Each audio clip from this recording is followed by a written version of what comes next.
Olá, pessoal! Tudo bem com vocês? Eis-me aqui de volta, Amanda Anderman, a guia de vocês pelas maravilhas da Cidade Maravilhosa, também conhecida como Rio de Janeiro. Gente, é o seguinte, em se tratando de Brasil Império, foi realmente um período bem curtinho, infelizmente, da história do Brasil. Depois de se falar da Guerra do Paraguai e do ciclo do café, que nós já falamos, não resta muito em termos de eventos cronológicos, a não ser falar da abolição da escravidão e logo o que se segue é a proclamação da República. Mas, gente, vamos combinar? O período do Brasil Império foi um período assim tão nostálgico, o equivalente brasileiro da era vitoriana inglesa. E eu acredito que, assim como eu, vocês ainda não estão prontos para despedir-se do Império Brasileiro e adentrar aí nos anos turbulentos da República Brasileira. Então, resolvi fazer, assim como eu fiz em relação ao Brasil colonial, e retratar os usos e costumes também dessa época.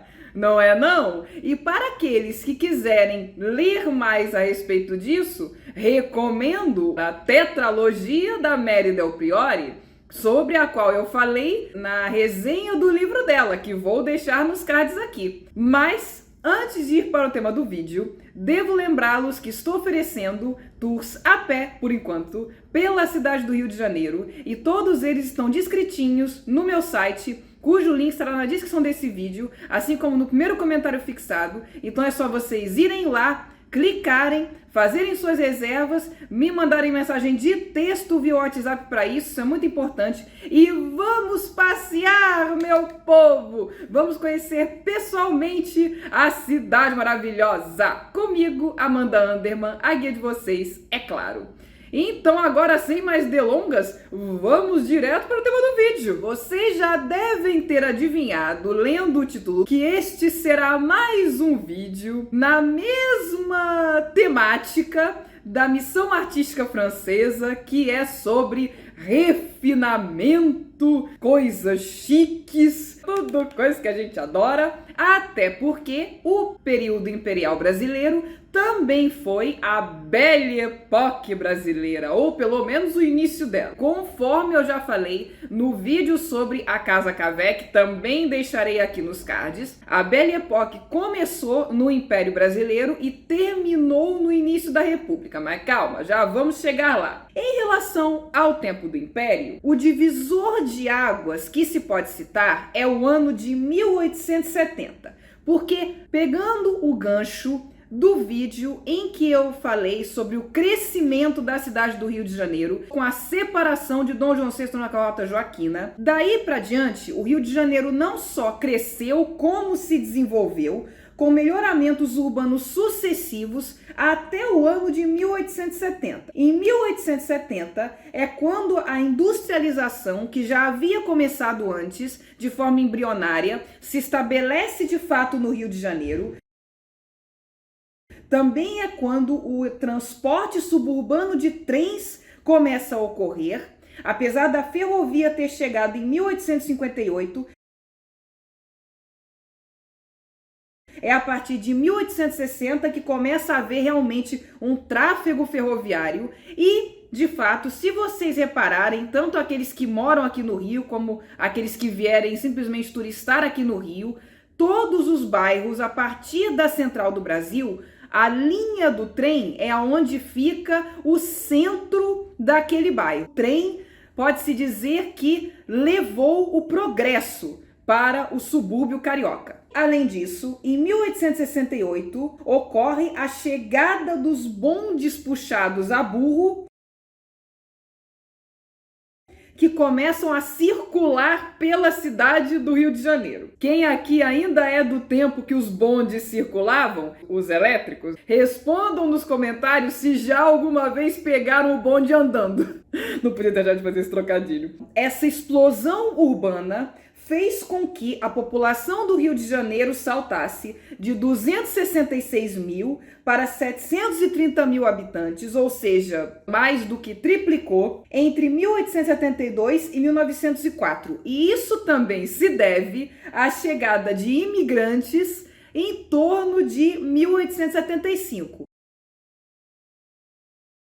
Mas cabe lembrar que o primeiro incentivo à chegada de imigrantes no Brasil foi sim de imigrantes italianos e se deu por conta do casamento de Dom Pedro II com Dona Teresa Cristina, pelo fato de ela ser princesa do Reino das Duas Sicílias, hoje Nápoles e Sicília. Por isso mesmo que no Brasil existem tantas famílias italianas e apesar de não serem todas exclusivamente de Nápoles ou da Sicília, a grande maioria delas são, ou então do sul da Itália. No início, é claro. Depois foram outros fatores que levaram ao incentivo, mas ainda vou chegar lá. Inclusive, se quiserem ter um gostinho, literalmente, do que era a Belle Époque carioca, é possível fazê-lo na Casa Cavé, que eu já lhes mostrei na série Lugares do Rio, no vídeo que fiz sobre esta maravilhosa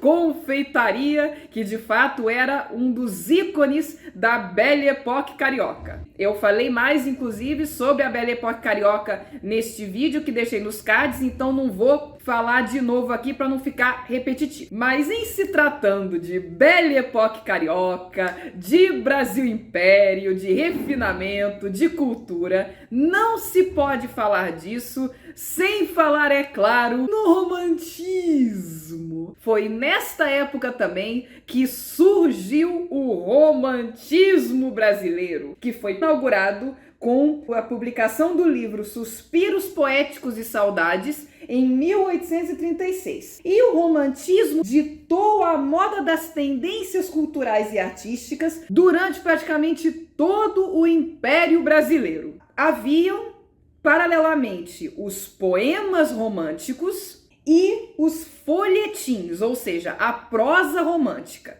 E os folhetins, eles eram publicados um capítulo por semana, e a estrutura dos romances dessa época até hoje serve de base para as novelas. Se vocês repararem bem, é sempre a mesma estrutura. No início da novela tem uma apresentação do ambiente, onde a história vai se desenrolar, e começam ondas de azar para o vilão, que este é claramente definido, e no final da novela ocorre pelo menos um casamento e um nascimento. E também no romantismo, o casamento é sempre retratado como o final feliz e a solução de todos os problemas.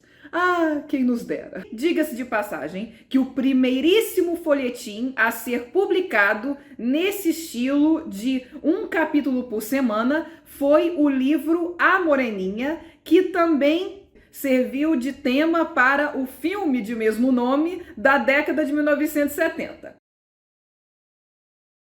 Mas principalmente em se tratando de prosa romântica, embora houvesse os romances que se passavam no interior do Brasil, tais como Inocência, por exemplo, aqueles que faziam mais sucesso eram sempre os que retratavam os costumes urbanos, os costumes do Rio de Janeiro, pelo fato de o Rio de Janeiro ser a capital, onde ficava a corte. Era o mais popular porque mesmo as pessoas que moravam em cidades de interior queriam saber as tendências de moda e de costumes e etc.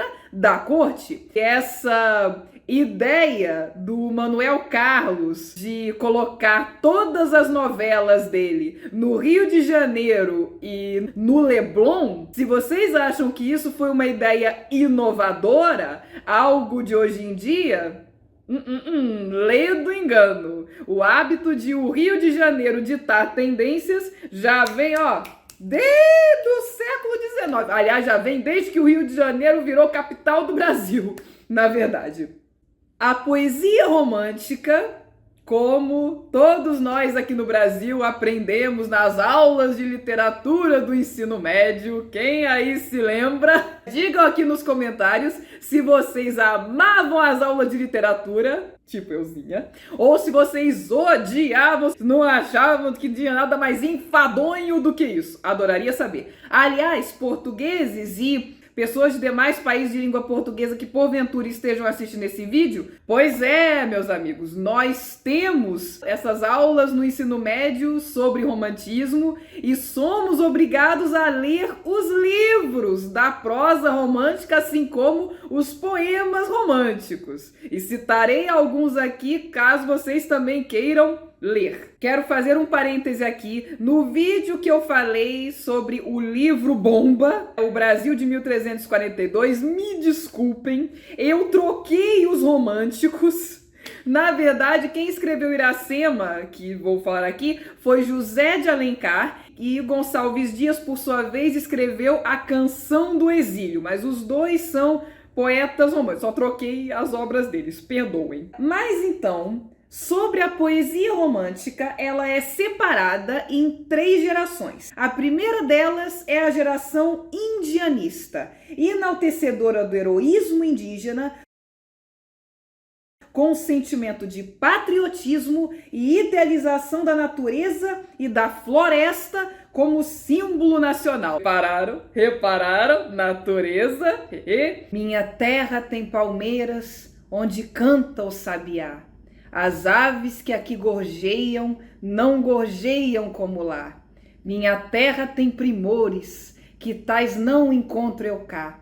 Em cismar sozinho à noite, mais prazer encontro eu lá. Minha terra tem palmeiras, onde canta o sabiá. Não permita, Deus, que eu morra, sem que eu volte para lá, sem que desfrute os primores que eu não encontro por cá. Sem que ainda viste as palmeiras onde canta o sabiá.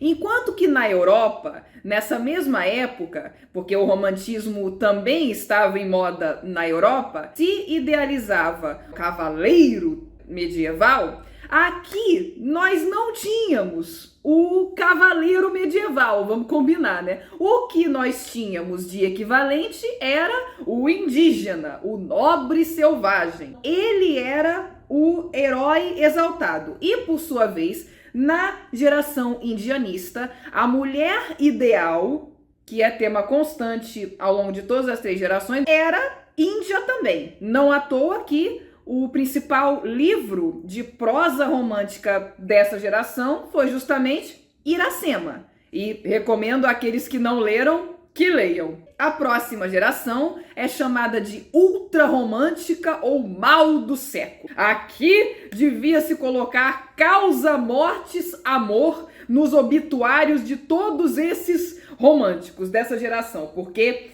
caracteriza-se pelo escapismo, pessimismo, sofrimento amoroso, saudosismo. Oh, que saudades que tenho da aurora da minha vida, da minha infância querida, que os anos não trazem mais. Como são belos os dias no despontar da existência, respira a alma inocência como perfumes a flor. O mar é lago sereno, o céu um manto azulado, o mundo um sonho dourado e a vida um hino d'amor. Exagero sentimental! E a mulher ideal passa a ser não mais a Índia, mas sim a mulher pálida, angelical, virginal, igualzinha a mim.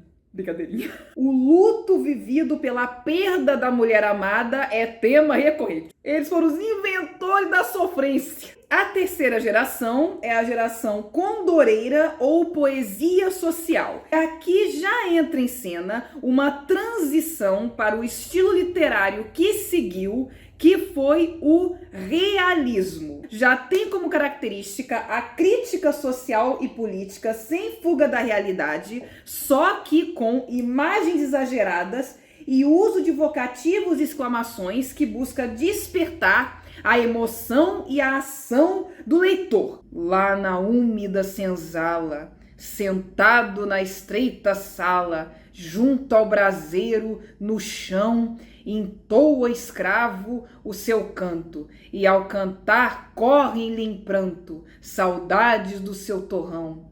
Minha terra é lá bem longe, das bandas de onde o sol vem. Esta terra é mais bonita, mas a outra eu quero bem.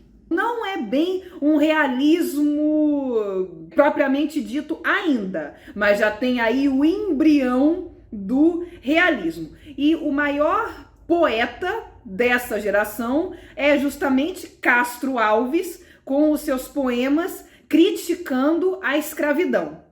E justamente é nessa época também, e eu vou falar sobre isso ainda quando eu falar de abolição da escravidão, que surgem os abolicionistas. Os livros de prosa romântica que eu recomendo, além de Iracema, são Escrava Isaura, que apesar de não ter sido escrito por Castro Alves, também retrata bem essa crítica à escravidão, e A Moreninha, como eu já mencionei antes. Depois desse açúcar todo do romantismo, tô criando uma cárie aqui de tanto açúcar, teve início no ano de 1881 o realismo, quando Machado de Assis, que para minha surpresa, eu fiquei sabendo ao pesquisar para esse vídeo, até então era um escritor romântico. Ora, vejam vocês, o Essa de Queiroz brasileiro, viu, portugueses que estejam me assistindo, era um escritor romântico que depois rompeu com o romantismo e passou a escrever livros de realismo. Olha só, inaugurou o realismo, justamente com o livro que ficou internacionalmente famoso, e não à toa, chamado Memórias Póstumas de Brás Cubas. Aliás, alunos de colégio que porventura estejam me estudando, peçam para os seus professores que não submetam vocês à tortura de começar a ler Machado de Assis com outro livro que não seja Memórias Póstumas de Brás Cubas. Vão por mim, a primeira impressão é a que fica. E o livro mais legal de Machado de Assis, vão por mim também, eu já li, é Memórias Póstumas de Brás Cubas. E se vocês entenderem esse livro, vocês entenderam o realismo inteiro. Porque nesse livro, Machado de Assis critica simplesmente tudo o que existia na sociedade naquela época. Fica a dica. O realismo contrariava, nem precisa dizer, a idealização romântica para mostrar a realidade brasileira de forma crítica e objetiva. E em relação justamente ao amor, já que falamos de romantismo anteriormente, a forma como Machado de Assis encara o amor é falando dele como se fosse nada mais que enganação e farsa, principalmente por conta das mulheres, mas também por conta dos homens. Por exemplo, um dos casos de amor relatados pelo personagem principal, pelo Brás Cubas, no livro Memórias Póstumas de Brás Cubas, é Marcela, que era um amor dele da juventude, e que sobre ela ele comenta o seguinte: Marcela amou-me durante 15 meses e 11 contos de réis. Ela estava interessada no dinheiro dele, se não ficou bem claro. Com isto, encerra-se este vídeo falando sobre a Belle Époque carioca. Espero que vocês tenham gostado do vídeo. E se gostarem do vídeo, deixem seu like, se inscrevam no canal, mas mais importante de tudo, compartilhem esse vídeo com o maior número de pessoas possível e imaginável, para que o maior número de pessoas possível e imaginável saiba das maravilhas da Cidade Maravilhosa. E, como de costume nesse canal, vejo vocês no próximo vídeo. Tchau!